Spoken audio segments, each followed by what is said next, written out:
అండి, welcome to mini vlog. నాగోల్లో eco friendly Ganesh ని పెట్టారు అంటే చూడ్డానికి వచ్చాము. ఈ వీడియోనైతే చాలా లేట్ గా పోస్ట్ చేస్తున్నాను. ప్లీజ్ ఏమనుకోకుండా చూసి ఒక లైక్ చేయండి. ఇదిగోండి, ఇక్కడ చూస్తున్నారు కదా మన గణేష్ ని. ఈయన ఏకంగా 63 feet ఉన్నారు అండ్ మెయిన్ గా ఎకో ఫ్రెండ్లీ అనమాట. ఎకో ఫ్రెండ్లీ అంటే ఏంటో కాదండి, పర్యావరణానికి హాని కలిగించకుండా, అంటే మట్టి, సేంద్రియ పదార్థాలు ఇంకా నేచురల్ కలర్స్ ని యూజ్ చేసి చేస్తారనమాట. ఇక్కడ గణేష్ ని చూడడానికి జనాలు కుప్పలుగా వచ్చారు. ఇంకా దగ్గర నుంచి చూడడానికి చాలా పెద్ద లైన్ కూడా ఉంది. మేమైతే నైట్ 9 కి వచ్చాము. లైన్ అయితే చాలా పెద్దగా ఉంది. సో మేము దగ్గర నుంచి దర్శించుకోలేదు కానీ కొంచెం దూరంగా చూసి వచ్చేసాము.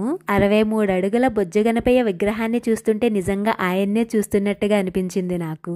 పిల్లలకి ఇక్కడ రకరకాల బొమ్మలు కూడా పెట్టారు. ఇంకా పిల్లలు ఇవి చూస్తే ఇంటికి ఒట్టి చేతులతో వెళ్తారా.